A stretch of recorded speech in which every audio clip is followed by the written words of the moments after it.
our our contribution to communications to what you experienced was around 1996-ish. Okay. So that's when the director of the CIA basically had a black project company to do encryption for everything in theater and the government, including NATO. We were the first ones to pass encrypted video and through NATO while the NSA was watching, trying to break it, because they used to break DES. There used to be something called the Rainbow series for encrypted communication. Then after that was a common criteria, FIPS 240-1. So if anything that you did with high-end and encryption, we're talking about hardened keys and 120-bit cipher. Mm-hmm. And around that time, it was considered, it was the same category of punishment as weapon of mass destruction. So James Baker issued, the company I worked for was Digital Secured Networks. They became Fortress Technologies, and they were bought by General Dynamics in 2014, I think. Mm-hmm. That was because we encrypted, of course, the submarines in Norfolk. You know, that fun place.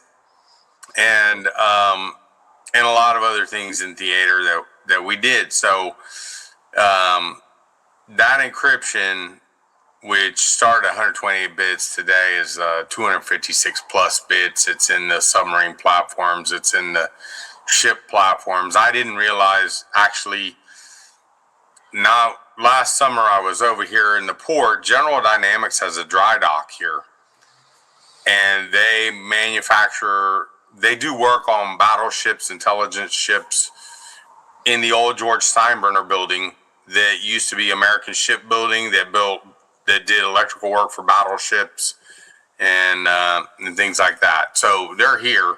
But in theater, as you mentioned, all of these ships are communicating with aircraft. They're communicating with people on the ground. A lot of things are satellite now. And a lot of that has been integrated into the SpaceX platforms. So you have encrypted communication coverage from the ground. A lot of it used to be microwave, especially back in the 78 era. So I have a lot of friends that served at different times, and they did different things. Like, they provided microwave communications in theater, and they also jammed microwave communications. So they kind of did both, but that changed, and it started changing around the 90s with cell encrypted stuff. And then, so you're using that, you're doing all kind of things in theater, and now it's getting smarter and smarter and smarter. Yeah. I can tell you, when we went from the PRC 77, which was Vietnam era radios, we had them all the way up until I would say the 90s and early 90s, and it was tough, getting comms and so forth. And when we finally got satellite communications, and lithium batteries and encryption and all that kind of stuff, it was like going from I don't know, a brontosaurus, on the back of a brontosaurus to a Ferrari. It was incredible movement. So you're there obviously during that time frame when that communication really lifted off and put us into a different realm. Well, yeah, and I mean, the other thing is microwave communications is not really something you want to kind of be using close to your head, because you're going to a tower in theater, and that can cause problems. Havana syndrome damage problems. It really hits the OH bonds. It rotates them and wags them, and they're in your brain, and it does damage. It heats it up, and it's kind of a bad thing. But most of those people worked. The ones that came in, they did different things. I mean, I had one friend that went to Altel, and another group that was part of Eastern Microwave.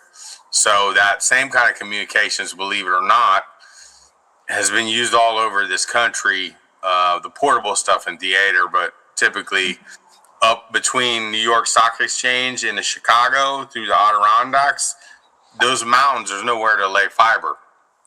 So it's a backhaul transport. But yeah, microwave's been at the theater for a long time. And then, jamming your opponent's microwave. So that's kind of older stuff. But right. Now with the satellites, so you remember, I don't know if you remember, Wednesday, Tulsi Gabbard testified in front of Congress. I saw that. You sent me that. I was watching that. It's very, very insightful. Yeah. So take a step back from that. Mm-hmm. My own personal feeling is that I was working with a NATO committee on threats to us. That would be the incumbent LEC that had 24 global data networks. These are huge networks. They're undersea cables. They're connecting countries. Or, some of these countries we had switches in Moscow. These are huge networks, okay? They're giant. And sometimes they're Juniper cores and they're enterprise Cisco routers. These are huge things. They're really big. They're very large. And so what happened was we had all of these attacks on banks. And then we had water infrastructure attacks by these Iranians and these up north by these dams. And then we, all the time it was Target, it was PNC, Wells Fargo, SunTrust, Bank of America, and Morgan Stanley. So in my job, what I was doing, because I did that patent there, I kept my mouth shut. I was working with a team at Highlands Ranch in South Denver. I kept my mouth shut. Then I went over to the team in Colorado Springs next to Air Force Academy. Right.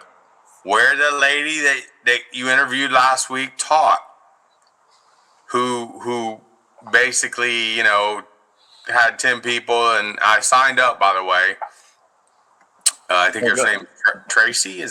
What's her name? What's that lady's name? Sandy Marecki. Sandy, yes, that's right. Yeah. So she was a teacher there. Yeah. Well, next to Air Force Academy is Garden of the Gods. And there were 3 wings there. And one of the wings was Black NSA. And contractors doing stuff for the NSA. We were one wing there. It was an old Pros E-Systems building. It's shaped like an E. And so I got to go to that building. And that building, there was a team, and it's all the things have been rearranged now. The team there was called the Sheriff Team. And that team was the team that did and coordinated feeds to our friends in the alphabet organizations that the military had access to. This was the beginning of all of that. And other things like hardwiring, coordination, and whatnot. So that group of the NSA became Space Force, and then they moved down the street to Schreiber. So, that's very interesting because when you hear Space Force, you're thinking astronauts and, rocket ships and so forth. But it's really, like we're talking about, that thing that is extremely valuable to all the agencies, war fighters, everything. And that's the, communications. So it's from what I'm hearing and seeing, it's mainly they're involved in communications. What are your thoughts? Is that correct? So this particular group is, and so how that the segue into that really is I'm getting at is these investigations led me to the situation where my former colleague was Vince Cerf in MCI WorldCom. He's now Google. He created the Internet Protocol way back in the day with Robert Kahn. Wow. And so when I worked for the CIA, what we did was we created something called Secure Packet Shield. It was like putting your packets in a vault. Yep. And then we shielded that information. Wow. We hardened it, and then we did all kind of things like we created a kill packet. I was on the team that created kill packet. Kill packet is you have a piece of equipment like a helicopter or a Jeep that we left in Afghanistan. Yeah. And I send it a packet and it self-destructs the firmware. So you can't communicate anymore. But manage components, enrollment, all the kind of things that you do. Well, that lasted for a while. But when I went and left that, I went in the phone company. As you mature, it's a very much niche area when you have telemetry access to manage the networks and do surveillance. Well, when I was investigating these things that I told you, the banks and whatnot, I saw the Russians and the Chinese and the Syrians and Iranians and all of this, North Koreans. And then I saw what looked like some people that knew things about America that looked like they might have been rogue American assets. And they, were there. Well, my job, was to go across not top secret silos. These are business silos. And in the business silos, people have top secret clearance. And the reason they have top secret clearance is because the infrastructure that controls phone numbers and controls access to people that might be presidents or people in the field or CIA people, that is now protected and classified information. As a result of, and I don't know if you remember, there were a whole bunch of movie stars' phone numbers that leaked out. Paris Hilton and all these people, and they were getting phone calls and they would leak. So I had access to all of those kind of things. And then as time goes on and then president stuff leaks, and now all of a sudden it becomes classified. So I'm investigating and looking at information because we had everything happening from traffic pumping that would come in across the gateways that would result in 80-year-old people getting $94,000 phone bills, to Merrill Lynch, Morgan Stanley, right, being attacked, to government attacks, to phishing attacks. And so what happened was, oh, you're on mute. No, I'm not. So what happened, and what Tulsi was talking about this week, and what has just driven me crazy, and I'll fully explain it, is because the internet protocols, they're defective. Not only are they defective, but the switch vendors in Silicon Valley and elsewhere, the fabric that they put out, the fabric isn't designed to do what is called layer 0 management. And it's not designed to do checksums, so hackers break into these pieces of equipment. They change routing tables, they compromise routes, and they gain access. And then at the higher levels, up to the application level, they're sending people in the military spoofed information or targeting them. And one of the favorite ways for these people to target people is they've broken into, for instance, the wireless back office, and they'll call you on the phone, and when your phone rings in the call tree, it's pinging you. And when it's pinging you, it's giving trajectory information of longitude and latitude of 2 towers. You're triangulated at where you are. And if you answer, it's even worse because they get a longer read on you. But the point is how these things are used as a weapon system. So now I know where you are, and I know, whether I'm going to attack you, as a military person, The email. Now, this is an area that's sensitive to me because I get constantly attacked by idiots. They send me spam emails, and I'm like, I'm an expert in this area. I've been an email admin, I know the protocols and all of it. Email is the most insecure way of communicating with a person that you can. It's in the clear. Mm-hmm. Everywhere it goes on the network. So is SMS and MMTS. Wow. So what happened was before this was a 2010 patent tied with taking it way beyond signal, taking your phone. Okay, these phones, CDMA 2000, they have 4 keys in them. Okay, and these are all on the same spectrum. It's like a walkie-talkie. When you're a kid, everybody can hear each other. So what they do is they do handshakes, and then they have a key that lasts 42 days, and it just runs, and it hashes your comms, so that way everybody else can't hear you, like a party line from way back in the 50s. All right. So these are kind of things. However, those SMS and MMS, once they get to the tower, they go through a gateway, and now they're in the clear.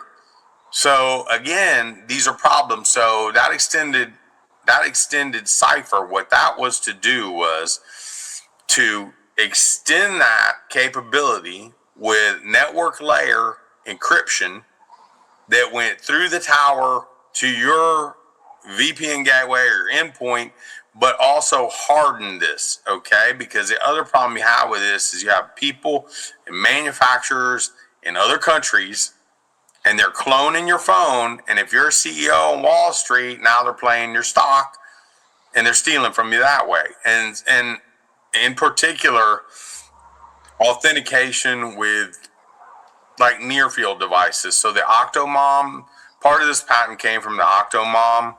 What happened was a nurse came in, Kaiser Permanente.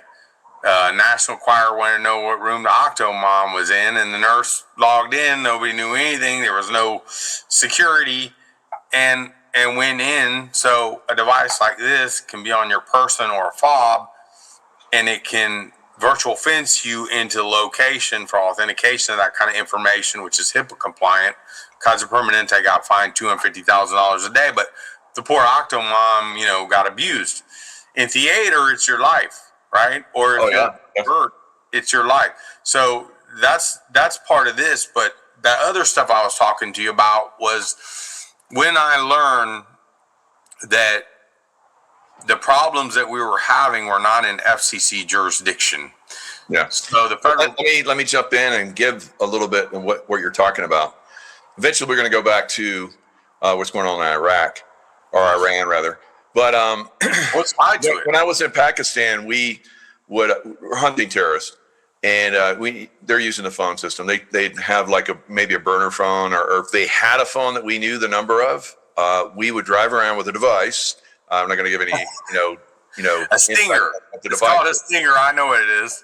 Yeah. I know who makes them.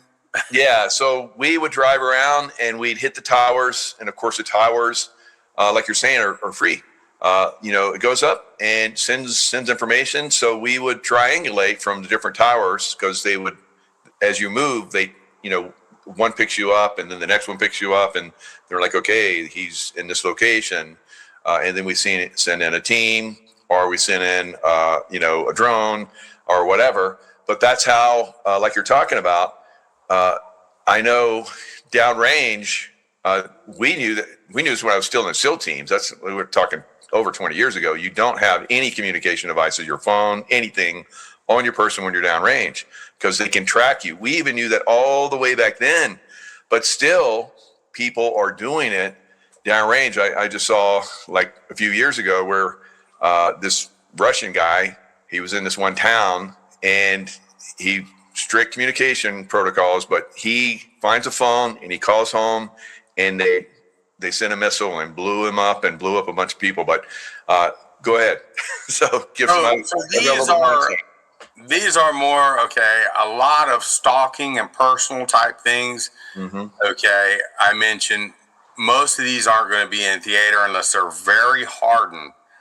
Okay, what a stinger is, this is a broadcast radio frequency protocol, and the towers are radio frequency broadcast. So a stinger is a sniffer, and it's running in what's called promiscuous mode. Promiscuous mode means it just listens to all the air traffic that comes through and translates it into all the digital information and breaks it out nice so you can observe it and what those packets are and see whether you're in the field or Cessna. That's for the wireless communication. Well, the big problem that we have, and we've had with Iran and these countries for a long time, And we've had with these military people that are somehow media moguls in the Russian blocks. A certain general, that's name I won't mention, but it's not hard to figure that one out.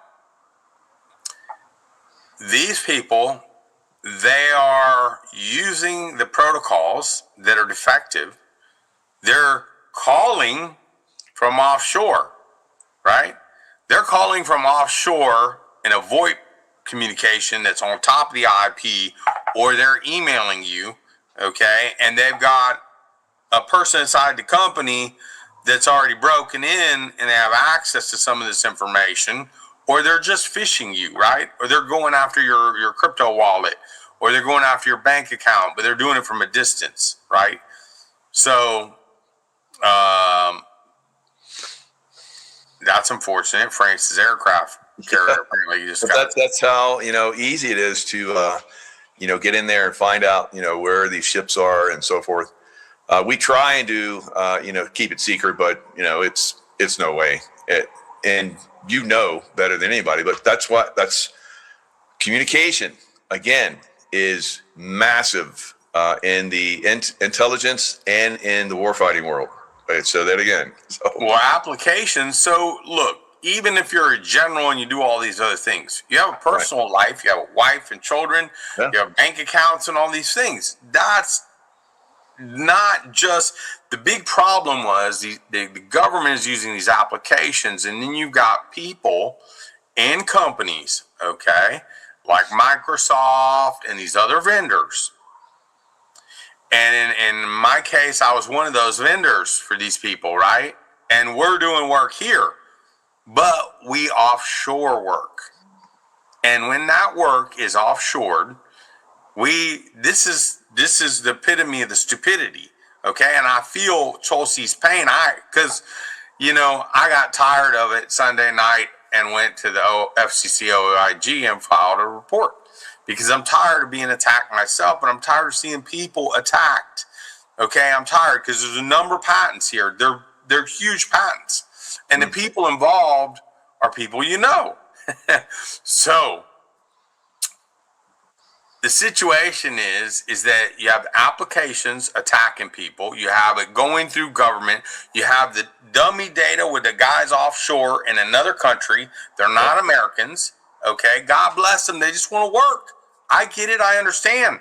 But that problem is that you put it over the wall. You give it to us. Now we go test it and we put it in. Now, those people offshore know where all the holes are that they wrote code in, and they sell that to some enemy, or they get compromised and it goes to some enemy.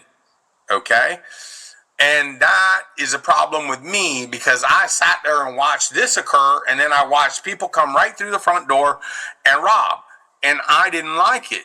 I didn't like it because, one, you're taking work away from Americans, and two, you're jeopardizing Americans. And the worst part about it is that the military, okay, you think Ed Snow never saw my code that I wrote in CC++? No, he never saw any of my code. He never even saw the data. He got a feed from me that I created through the sheriff team to the government. No, he never saw anything. He doesn't even know how that code runs. That is the first blockchain code in anything cyber in the world before Bitcoin even existed in CC++, written in video game double buffering from the 1980s. Okay? Video game code, I wrote it in.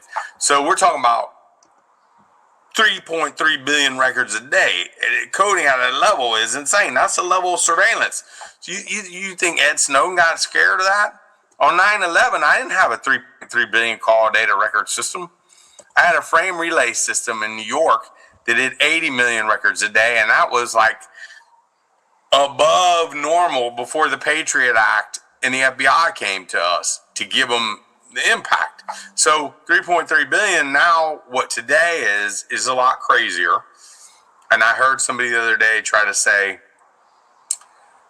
God bless him, the guys try to say that the NSA in Utah could keep 500 years of phone records. No, no, that isn't the case at all. Because, and I explain to you what the real problem is in a minute. FCC is jurisdiction in the United States. Those records that I had, they were on a global network. They were communication, a global network. Okay, they were VoIP communication. But 33% of that was garbage because they were spoofing the packet headers and the internet protocols and just sending crap through, testing to see what they could take down in denial of service, just trying to break network elements, and then cause phone bills and legacy billing systems to go through the roof. My suspicion was possibly to appease Wall Street and cook the books, but I have no knowledge of that. It just was a big vulnerability. So that kind of problem affects your personnel in the Pentagon when they get home and they're on a little civilian computer or a civilian phone.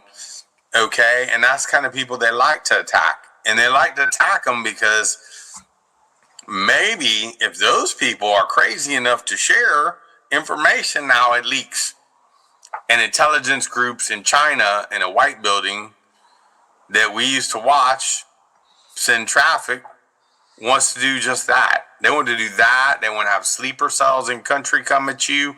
They want to do it all. And that's the real truth of the world. So I do my job. I go across the silos and top secret areas. I go across all of it. I go facing a NATO committee. Okay, because when you're that big of a communications carrier, your people, you learn the FCC jurisdiction is U.S. domestic only. Once you go out of the United States, it is now NATO. And NATO is facing all those countries. And it goes right across from our people in NATO committee, right across to their country. And it goes right down to their country's government, military, and police. And there's no FCC in these countries. None. Okay, so that's where it is. Well, this is where things start to stink, okay? And they start to stink because now, okay, you see that we have no control of what is offshore, okay?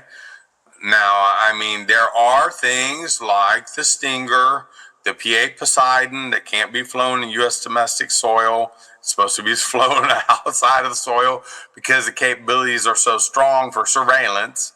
Okay. But the problem that is happening here is that as the world matures, and this started in 2014, I mentioned it the other day, late 2013, 2014, we were talking about AI. We were watching what was happening then.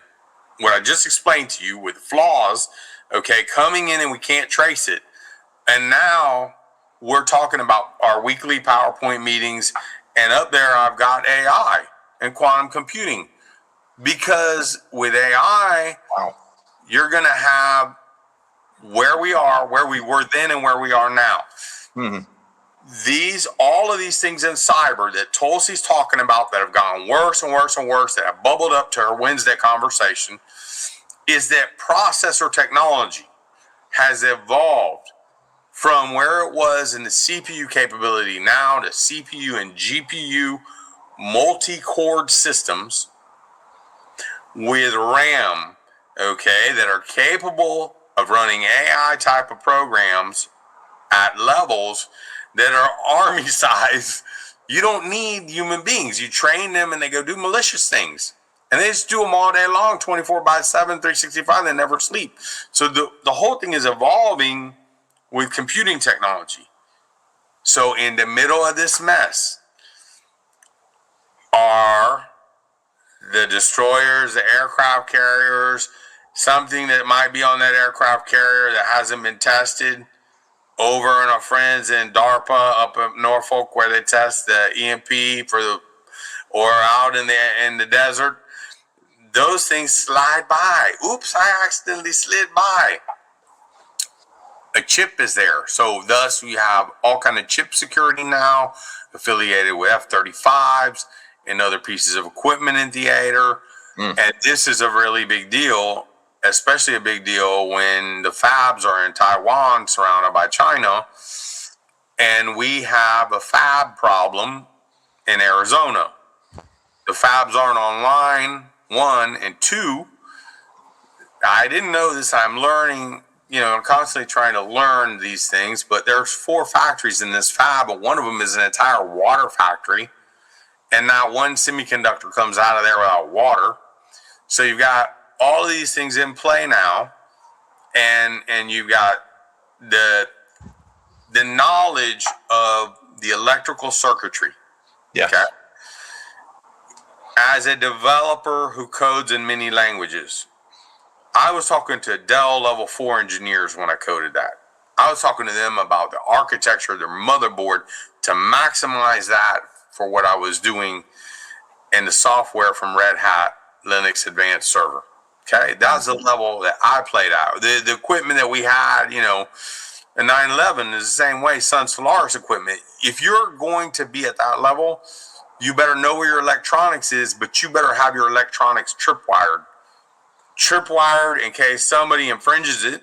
And so part of what happened in all these patents, what led me to them, was the ability to do firmware checksums on things like a piece of equipment on an aircraft carrier that's in theater, or a piece of communication that's in theater that validates its integrity from the day it was issued to you to the day you're using it. That patent was prosecuted by Verizon, along with some of these other patents, because of what was happening in NATO. I was getting tired of it. People were getting tired of it. It was costing billions of dollars. The number that Tulsi dropped the other day was $2 billion. That was for her report. Guess what? It was the $2 billion that she saw. What about the other billions that have had cumulative for all these years since I submitted the patent? So Scott does his work. I just do my job, right? Yeah. Okay. Yeah, I just do my job. And the next thing you know, who's formally knocking on the door with a request? As soon as those patents went in the patent office, Attorney General Holder, okay, who I believe is, I know Jeff Prather, I know what he did with Fast and Furious and the guns, I know about this. He decided to knock on the door and ask questions. Well, robocalls, they've never gone away. I had letters from senators and letters from Julius Genachowski, former FCC chairman, and people were just tired of it. It was being abused even worse than it is today. So I did something about it because it was costing us in the phone company at the ILEC operational overhead, investigators, criminal activity, customers being compromised. A lot of those customers were military. That military traffic rides on our fiber. The military doesn't own it. We own it. Base interconnectivity. All these things. So I'm tired of it because I'm a patriot. I'm obviously a white hat. So I go and get the patents and file them. Then Holder comes, asks the questions. Well, who is the head of regulatory lawyer set at that time in Verizon? Ajit Pai. Surprise, surprise. So Ajit Pai and those guys look at all this and they respond with, yeah, we have this patent and the other patents. We've got them now and we haven't implemented them yet because there's a cost to us. And this is where people don't understand that the cost of rolling out this equipment is billions of dollars. You have to run and service the networks to pay for the equipment on lease. And that lease goes to vendors in Silicon Valley. And the cost of them building that electronics to put it out there is absurd, and they have difficulty testing it at that kind of rollout. So they fix bugs for us at tier 4 level, and we're talking about, electronics and line cards and all kind of crazy things, but it's professional. Okay, and there's electrical engineers involved in your teams of people. So you don't fix that overnight. And so Tulsi, boy, she got a poker face, that girl. I saw some frustration this time, a little bit of frustration, in that there's more to this story that you're not hearing. $2 billion of our tax dollars is one thing, but there's more to this story, and there is more to this story. Okay, why do helicopters fall down? Why do helicopters crash? All these other things, because we're now in an era where it's not just the men who stare at ghosts. We're now using quantum weapons and quantum computing that are going to unlock all of these things. So what happens to encryption? This was also on the PowerPoint slides. AI, now quantum computing. Yep. Let me share with you another story. When I was in Lebanon many years ago for the CIA, we had one of the case officers, CIA case officers gathering information, accidentally used the wrong phone, and it revealed like about 8 to 12 different Iranian double agents that we had throughout Lebanon, giving us information on Iran and so forth. Iran found that out and executed all of them, like overnight.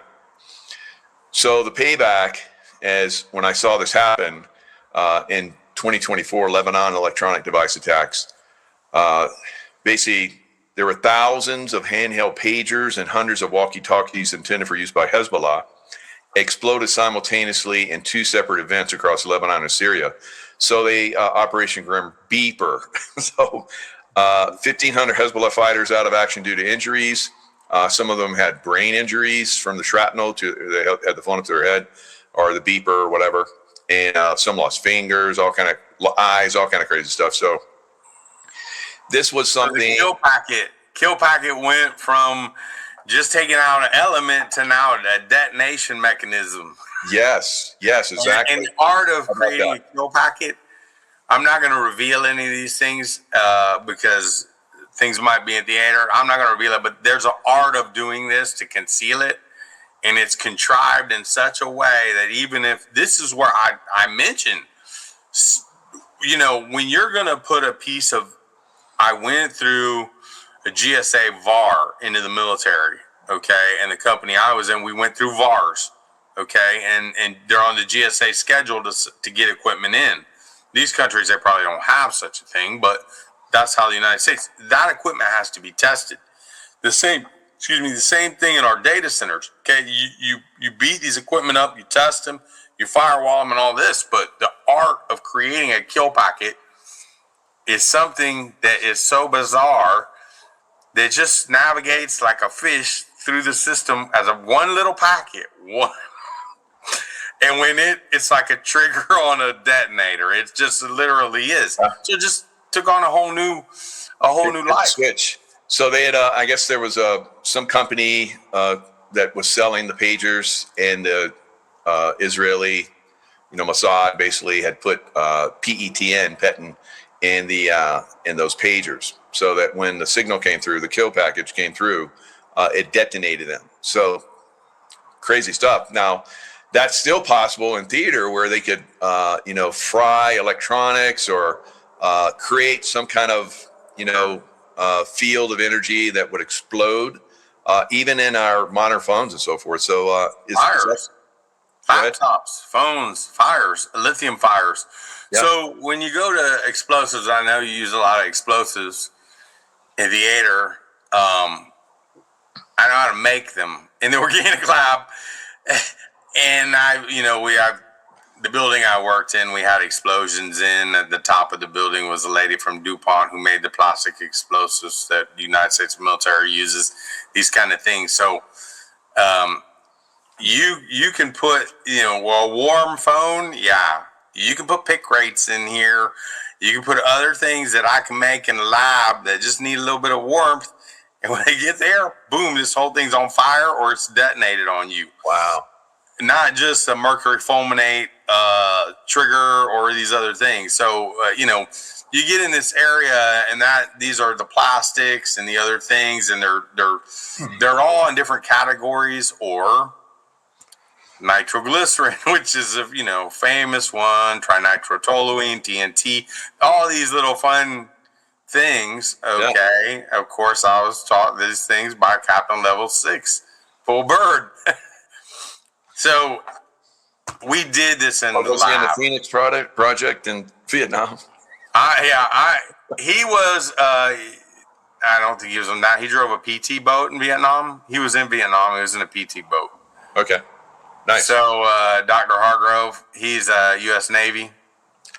He might have delivered some of those. There's a lot of Vietnam people around here. So yeah, anyway, Robert Undorf, Lieutenant Colonel Undorf, he flew a whole bunch of F-4 Phantoms. First time I went on the base was with him and his children. He flew F-4 Phantoms in Vietnam and helicopters. He was a hell of a pilot. He went to Beirut when they bombed the barracks and did all that. I got a little off subject, but anyway, the point is there are novel ways to make highly explosive things, and there are ways of containing those highly explosive things so you can walk around and drop your phone. It does nothing till you get the kill packet.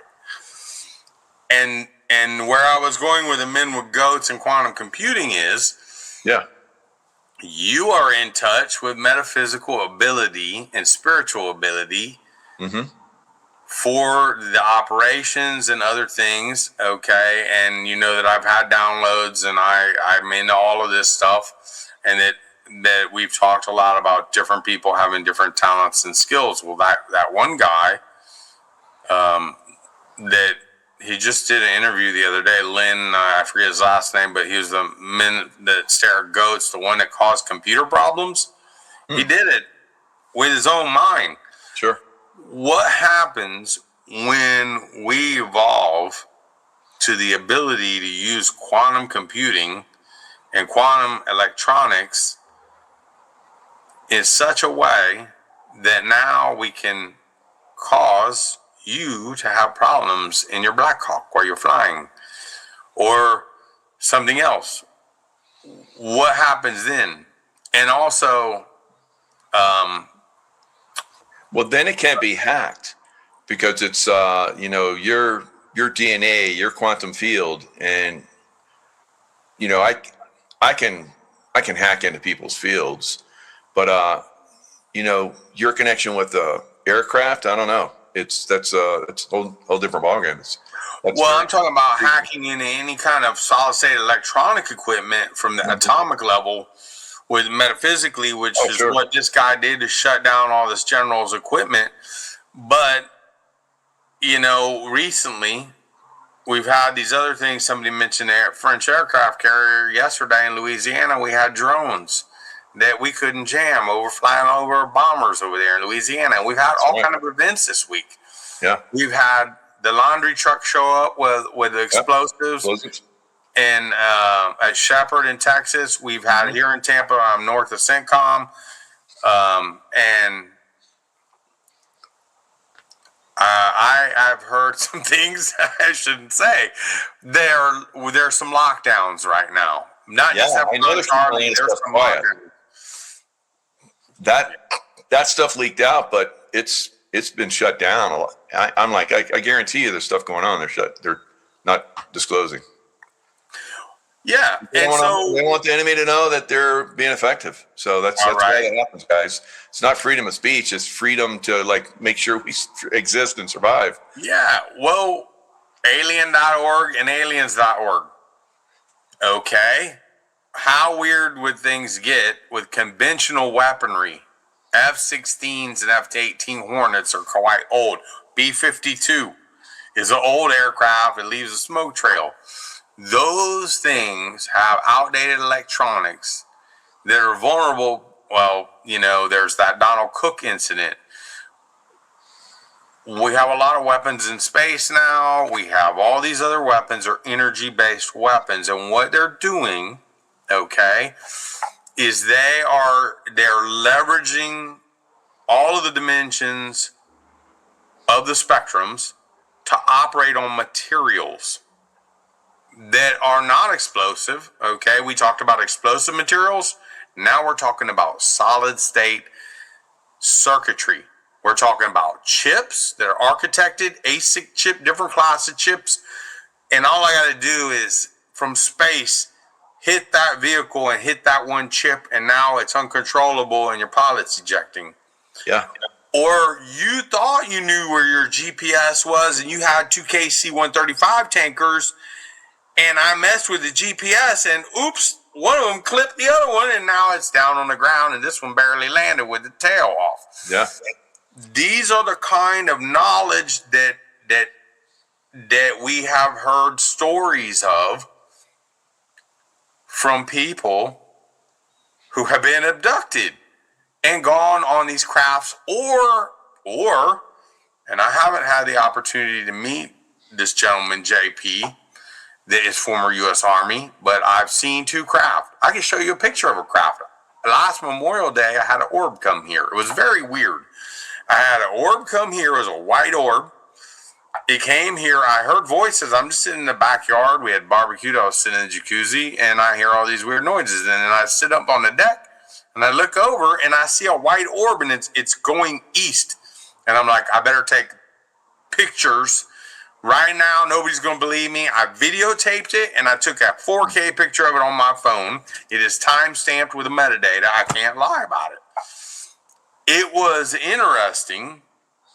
I don't know what it was, but my point is that the level of intelligence that we are now talking about with these orbs that have been spotted, with the drones that have been spotted, with the craft that's been spotted, okay, with your scientific imagination and what we're hearing, we're talking about a whole new war theater that puts conventional weaponry and solid state electronics in vulnerability states. So I understand why orb, there was an orb that was videoed during 9/11 when the towers are collapsing. So it's been definitely, yeah, remember that. So would you like to see the picture of the orb? Sure. I have it. It's real. I'm not joking. It's real. I can't lie. Would you like me to share this? You're extremely intellectual, so. Would you like to see it? Yeah. I have it for real. It's here. It's not a joke out of the video and everything. How bizarre it was I was sitting there in the jacuzzi on my laptop on this particular one just watching Ancient Aliens. I got up and walked over the other side by the fence. I heard all these voices. And I was like, oh, it's just the kids over in the pool or something. It was a woman's voice. And then I went over on the deck and I looked up and there it is. It's there. It's real. It's the one I saw was white. And I couldn't tell if it was Tic Tac or not. I have a picture of it. I'll share it if you want to see. It's real. I'm not lying. Yeah, sure. Okay. All right. Let me share this. So this is where we are with the danger of electronics and communications. You think, oh, I'm the best. I got, hardened keys, asymmetric key exchange, high-end encryption. Let me see how I can do this. I'm in StreamYard. I haven't been in here in a little while. Where is is it over here? So we down at the bottom, that little. Oh, yeah, I see it. Okay, it's down there. Computer screen with a plus on it. Yep, I see it. Okay, let me pop this up first. Open it up and then. But somebody in the chat had a very interesting comment question. My understanding on Q phones is DNA linked, no interference of hacking, biometric of your individual connection, stops the corrupt transfers that were for PDS, trafficking kids, drugs, etc. And then somebody else said Q phones will be quantum your own energy. No one can get in it except for you. Okay. Well, there is, of the patents that I mentioned related to NATO, there's another one. There's two. One's a biometry patent. It has to do with a pair of glasses that you wear. It's a halo. It takes a slice of your head and uses that slice of your head to authenticate you, or a slice of your fingers, the material in 3 dimensions, or your leg, or any part of your body. The other one is DNA. It's a DNA as a derivative signature of your chromosome, either taken from your cheek tissue or your finger. You put your finger in it, it pricks your finger, takes your DNA. So DNA is the holy grail of identity. These are all identity technologies. We could talk. Let me share this. Let me share this image file. Or now I'll share my screen. I'll just share the screen.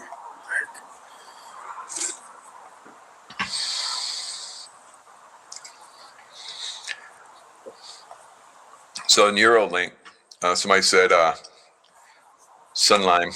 We could talk about Neuralink and the others. I did implanted in your brain. Yeah, definitely. I did Neurosky for Judy Spitz with 3 ASIC EEGs. I know quite a bit about all the BCI. We can talk about that. So you see this? You see it? I don't know if you can see this picture. So there are the trees and the bamboo in the back of my yard that drives me crazy. And as I zoom in on this, this is a 4K picture. You see the orb? Yeah, heck yeah. That is not the moon. This is out there, and this is traveling east. My backyard is facing east. This is a 4K image. I actually have a video of this thing, and it's moving. And I was like, okay, I better take pictures. I ran inside the house to try to get the military grade binoculars to look at this thing, and it was gone. Oh, so it was moving quick, and I do have a video of the whole thing, but that happened. So with identity. So was it just a coincidence it was passing over? Or do you think it was like surveilling you, or what do you think? First off, I now question, because of the whole thing, and I have the video if you want to see that too. I was standing back there by that fence where that bamboo is. Right. And I was just pulling some weeds off the rocks there, and then I hear all this noise. Yeah. And I just, I was passing it off. The laptop was running over there. I was sitting there at barbecued out on Memorial Day. And then I look up and I see it. And it was, to catch it. If you don't catch things, then people, I saw a triangle from my jacuzzi come over the deck of my house at 300 feet heading toward McDill. And it was completely silent June 9th, 2006. Wow. And that was when I had all the prednisone that I ate for my GI tract, that all these weird things were happening to me. I saw it then. I was on the phone when it happened, talking to somebody. So this isn't the first time, but this is the first time I got a picture, because, that's a 4K image. The video is high def.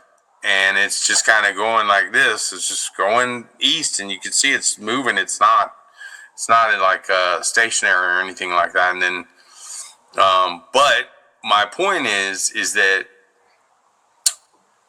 I met David Dare, talked to him, and these other people. And what do we hear?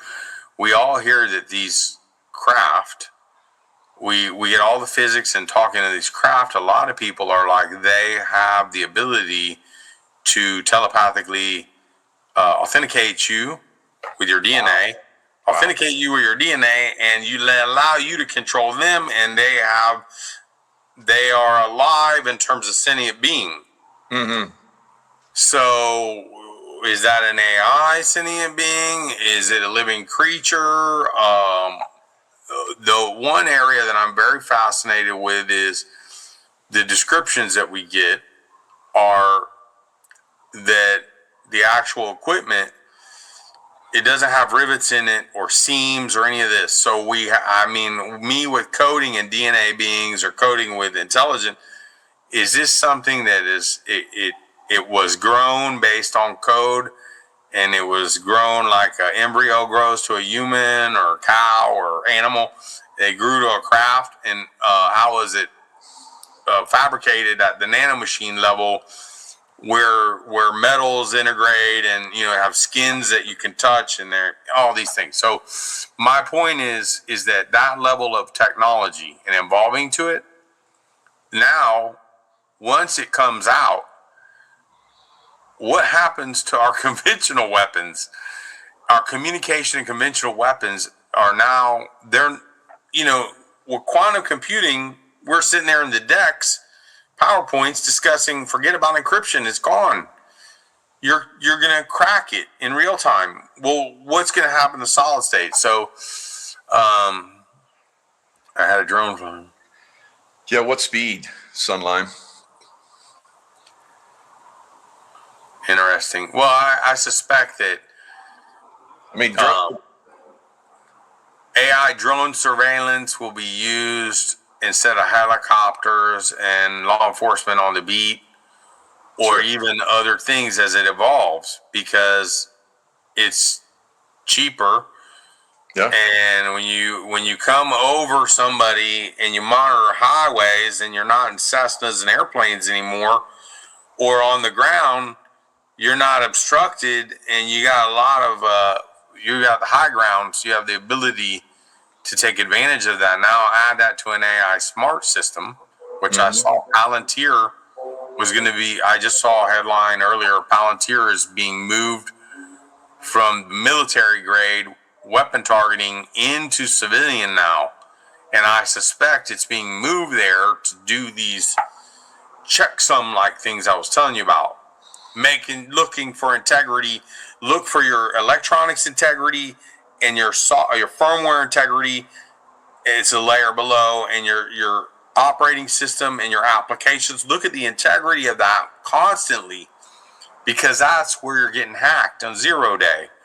And so I came with 4 patents, and the patents were just for that. And then the next thing you know, I had a branch of the NSA inside the phone company that I wasn't affiliated with, asking me questions about files from Morgan Stanley. And here's not just a whole bunch of severance money, but sign this so you won't ever talk, which, forget about it. You can't go make people sign things after the fact. That's illegal in the United States. You sign a non-compete up front, which is what I did for the CIA, and you sign an NDA after, and now you don't talk. You don't sign after the fact. That's garbage, illegal, and a federal crime, and unconstitutional. Good. So you cannot do that to somebody. But they came and did that to me. And then I said, okay, wait a minute. This is just way out of control. Why is this happening to me? I did my job, and I've been doing my job. So I'm like, the banks are involved. And I'm like, Americans, not just military personnel, are getting robbed in their bank account while they're at work doing their job, whether they're Jiffy Lube changing oil or they're a CEO, whoever they are. I'm a patriot. I'm a white hat. So what did I do? I went to the FBI. When I got to the FBI that James Comey was running, they didn't know my identity. They told me I was born in St. Joseph's Hospital, Tampa, Florida, 1968. They told me I was born and raised in Utah. And I looked at them and I said, no, it wasn't. And this is when call me sheltered, call me naive. I was just doing my job, making a living. I wasn't political and all this stuff. I wasn't paying attention because I myself was living in a bubble or a silo that I had people who wanted me to do things like that and want to take credit for it. So that's why that patent got filed. Or the manager that I did that for went and blabbed his mouth about top secret patent information to a vendor, which is a big no-no. But my point was, I'm a patriot. So I go there. I'm like, what? I'm sitting there talking to the lady. I'm in an FBI building. If you've ever been in one of these buildings, one over here on Cypress, there are 2 very large gentlemen. I mean, very large. And when you go into the building, you walk through an X-ray machine. They don't want you with anything, not even your phone, and they are heavily armed. And anything that you're carrying with you that might go in goes through an X-ray machine too. Okay, and then you go inside, and once you get to the FBI agent, you're in a very closed room, and the doors are quite thick, behind glass, about that thick, and you're sitting on one side, they're sitting on the other. So the agent goes, well, you're from Utah. And I go, no, I'm not. I was born in St. Joseph's Hospital. And so we're sitting there, and I'm like, look, you need to confiscate my laptop. You need to understand what's going on. Banks are getting robbed. And she says, well, you're from Utah, and, blah, blah, blah. I go, well, there's a CIA file on me. It was created by John Deutsch, director of CIA, when I worked for Black CIA. They look at me. Then the lady The lady's still there. I pulled out a concealed weapon permit. I go, you just did a background check on me 6 months ago. I go, do you know on 9/11 I did all the work for the FBI on your request through the chairman and CEO of Intermediate Communications for all of it? And I'm looking at her. She doesn't know that I'm all up in everything that she's done and her government and everything. And she starts mumbling and says, I can't. She goes, I can't take your laptop. She goes, don't turn it in. Just don't turn it in. I go, lady, you have no idea what is going on here, do you? So at 2:30 that same day, because I went to them early that day, at 2:30 I had to be out at Temple Terrace to get my laptop and stuff. And so I showed up without my laptop, and I said, well, the FBI told me not to give it to you. And then they said, well, we'll talk to the FBI. And then they started playing 20 questions with me about backup devices that I had told my boss, when you code that much, when you have that much code, you don't rewrite every line. I mean, now I'm using AI to write code, but before I had a library of subroutines and architectures that I would reuse depending on what language I was in and apply it when I didn't need to create something new. And when you write millions of lines of code, you back things up because it costs money. It costs the company money. It costs the shareholders that company money. It costs, So anyway, they tried that at me, and I said, okay, no problem. So I forfeited. I'm like, I'll come and I'll give you I ended up meeting the guy in the parking lot over here and gave him the laptop. I ended up forfeiting a hard drive that was military grade formatted and 2 thumb drives that were military grade formatted. I gave them for 2 weeks. Okay, and let them do whatever they wanted to do with them. And then after 2 weeks was up, I called over and I said, hey, you have my equipment. You've been there for 2 weeks. And if you don't give it to me, the sheriff's coming over there this afternoon to arrest some people. And I got my equipment back at 2:30. But my point was, excellent, good job. I had to do what I had to do. But my point is that, first off, there is no way in the world I was going to betray people that were in my country. That wasn't going to happen. And 2, I could not figure out why in the world are these people. They threatened me. They were going to give me we're not going to give you your severance. All these threats. Okay. And now I'm like, I don't take threats lightly. Okay. I don't take them lightly. So I mean, later on after these things subside, there were some threats from me and my family. And so these people learned more about who I was and my background and my family's background and these things. But that was all unnecessary. And so during the middle of this goes on for years, okay? So I was so upset, I made it very clearly to people that were able to make it very clearly to Admiral Rogers what the hell was going on in the phone companies and with phone companies that he might want to go chat with President Trump, who got elected in November 2016. That's how crazy things got. Wow. And there's a reason for that. As one, not just because I voted for him, is because I got tired of watching what started in Brazil in 1996 with thrown elections that I witnessed and was supposed to go to Brazil. I got tired of these exploits and I was working. Well, after that, what do you think they did to me? So the next thing they did was they hacked into my IRS stuff where they met a lawyer, and that lasted 3 years. And they made all kind of threats. One of the threats, this is the most stupidest threat they've ever made, but I have it in writing. After I paid them, they tried to say I owed them $100. It was $100 and change. They said they were going to take my house for $100 and change. I told them to their face, good luck with that one. Go ahead and try it. For $100. No, you're not going to do any of that. Yeah. But it was lawyers in 3 years.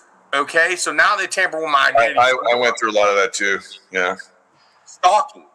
And it was stalking. Trying to destroy you. Yeah. After this Snowden patent, the stalking began. And now the question is, when you're being stalked and you know that you're doing these things, now you have to ask yourself, once you see that was happening, okay, now the stalking that I saw looked like it was happening from inside the phone company. Okay. I would see stalking, the kind of stalking communication stuff that you're talking about. This is what I would see that would happen maybe in these other countries, but happen in the United States. They would go to the Red Cross. Okay. They would break in the Red Cross's system and they would get unfettered access to communications across the Red Cross's network and other ways of attacking you, or other charities that we had donated circuit. They weren't even paying for it. We donated it to. Now, the only kind of people that know these things are union people and inside people, okay, that know they're going to come at you, or an intelligence person that is trained in communications inside your country. So I wanted to put a stop to all these things. That's why I went and did the patents and the different, the multi-factor caller ID. It's so simple. Caller ID is spoofed every day. People call you, they say, oh, I'm the bank, or I'm a credit card company, right? And somebody's compromised your account. We need to change your password or your crypto. And I call you and I lie and I steal credentials from you because maybe you're 95 years old and you don't know, you grew up in the 50s and you trust everybody. Or I call you and I compromise you in some other way as a military or intelligence, and now you're done with phone numbers and caller ID. That is the caller ID, P-asserted ID, ANI. These are hidden caller IDs that are asserted in the protocols, not just in the phones, but the VoIP. So I got tired of it, and I got tired of watching myself get abused and everybody else get abused, so I filed the patents. So that's what happened to me as a result. So I don't have nice things to say about James Comey other than I was happy to see he got indicted this week. Oh, yeah. And other people in the Biden administration and anybody else involved with that might have been in the phone company, that might have been trying to lay off my colleagues and outsource top secret stuff to India or elsewhere. I don't have anything nice to say. I'm not going to say to you what I really think, okay? But that day that I visited with the FBI, I was so nervous about that situation that thank God I had the concealed weapon permit, because I started carrying my concealed weapon immediately. Yeah. And that was what I had to do. I had no idea that things would get to the level they are today. And so when Tulsi talks about these things, I went through them on a personal level as a professional, just doing my job. I and after that, good luck trying to get a job, because you're so blacklisted. You are blacklisted so hard that anybody that calls in. So one of the reasons that I wrote these patents up and put these things in was so that I would have references, because on 9/11, while I'm sitting there, okay, this is the day of 9/11, 8:30 the phone call after the first building. 2:30, I get 14 spreadsheets, courtesy of Bernie Ebbers, who's now passed, but telling me how he's going to fire 4,000 of my friends and colleagues from the company I work for that he just bought, trying to cover his ass in the state of New York Supreme Court justice system in Brooklyn, where he's in bankruptcy court asking for mercy. That was at 2:30. At 4:30 was the FBI. So when I saw that, I'm like, okay, my daughter was born in April of 2001. This is September now. My birthday is on the 15th. It was a weird week. I sit there and I see that and I'm like, you know what? Then I went through that merger and all these mergers where I saw 80,000 people lose their jobs, and I saw all these behaviors. I'm like, I'm going to live my life, and I'm just going to start preparing today on 9/11 so that I can make sure that my child can have her education that I want her to have, and that I can survive for when they throw me under the bus. Yeah. Which is what exactly they did to me. Yeah.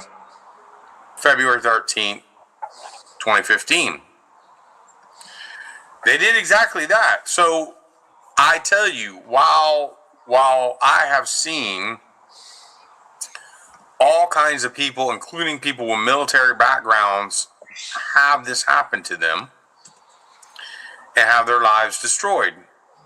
And I can understand why people have nervous breakdowns when they get stalked or when they get compromised. But the problem is not just as severe internally to us and what's happening, because our enemies can do this to us inside the country and outside.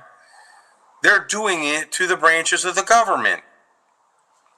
So I appreciate Doge and I appreciate the other things, but with Iran and these countries, they have been guilty of doing, cyber things to us continuously. It's their agenda. And it's not just theirs. The Chinese and these other countries and Russian Bear and Russian blocks. So, where we are is we are now on the extrapolated Kurzweil singularity path to these technologies, which is probably why aliens.org and alien.org is probably going to be a real revelation in terms of what are going to be the rules of engagement now, and what is going to be ethical and not ethical, and are there going to be any boundaries once these exotic weapons come into theater, wherever they're coming from, whether they're our deep state had them and we had them and we didn't want to release them because this kind of craziness can happen, or we have some other species living here with us that has been doing exactly what we just discussed in terms of quantum technologies and metaphysical things, and harming humans and their technologies. I mean, we are at this level now, and it is trajected. And the Kurzweil forecast is for 2045 being the completion of the singularity, but it's happening. That projection, that was a forecast. You make a forecast that's intelligent person saying, "Well, I think it's going to happen out here." No, it's happening. It's happening now. I agree. Everything's speeded up massively. And this week, one of the big things that we had was NVIDIA conference, and one of the huge things that I was concerned about because of all of the cyber hacking in the data centers and concern, the revelation this week is of a GPU core set that has RAM right up next to it. And the value of that, so what happened here with this patent? What happened here with this patent was I had Dell equipment that was using what is called the SAN plane. The SAN plane is a 10 gigabit Ethernet network in the back of a data center that goes to a huge DMX 5000 or whatever EMC storage calls it now. It has all your data in it. And the person that wrote the code was sending millions of packets back and forth off the SAN. And I took those packets off the SAN and I put them in DRAM right up on a bus where the DRAM chips slide in, and it's a bus right next to the CPUs on the board. That's RAM. So there was a 30 million times boost. And instead of going back on that network, I did all that work in RAM. I brought it in one read in RAM and did all that work in nanoseconds. Well, now what you're seeing with the release of the NVIDIA stuff this week, what Blackwell was before, you're seeing the chips clustered right next to the RAM, so the throughput to the RAM and the amount of RAM is huge. This gives a computing AI advantage to these architectures in the AI cloud and a level of sophistication to the military in particular, to militaries, to drones that are flying on their own, or F-35s that are now flying on their own. I think the guy ejected and the F-35 was flying itself. Okay. Landed. Yeah. Safely landed, and they had to send a helo out to like get the guy. That's what that was. Wow. Yes. I thought, well, what was it? Did it land safely, or did the plane crash and you guys went out to get him? So, wow, that's what happened. That makes sense. Yeah, saved us a lot of taxpayer dollars. Thank you. But, I mean, this conversation, there were some BCI. Okay, so all of these things, the BCI and all the things are in the phone company with forecasts that I have of when is the landline going to die? When is the cell phone going to die? Okay? And I have trajectories. I had the landline beginning to die around 2025. I have this dying around 2030. Wow. And BCI. So what did Scott do with BCI? You were talking about these things a minute ago that people were asking. I had a NeuroSky headset that Judy Spitz bought me with software from UC Berkeley. It was created by the UC Berkeley team that created NeuroSky. Has 3 chips, one on your ear and one on your forehead and one on your head. Anyway, 3 chips, ASIC chips. And what my goal was, and what they made me do, was they wanted me to think my password. And so this headset was $500. The software was another $100 when you bought it bundled. It was $600. There were other systems like Emotive that had 16 chips. And then there was Theodore Berger and these other people where they had these headsets and they had hundreds of chips. Jesus. And they were reverse engineering different things. Okay, so Theodore Berger is the godfather of all of this. Different things. Okay. Yeah, he's the godfather of all of this. So how this starts with the first neural circuit chip in Oakland on the telephone poles with the surveillance cameras. Because as a human being, you can be in a crowd of people and a gunshot fires and you know what direction it comes from. Right. And he took that circuit and put it on an electronic chip. And after he put it on the electronic chip, they had it interface to the cameras in Oakland, and they were able to use the cameras to find when people committed crimes with guns and lower the incidence of violence there in Oakland. It was now there in a lot of cities. That's where it started. So then, what is he doing? He did these technologies. He was working with rats and tracing the brain communication, tracing the signaling between your brain and the other components of your body, the communication of it. Okay, that's what that man was doing. He went from there to DARPA and he went black.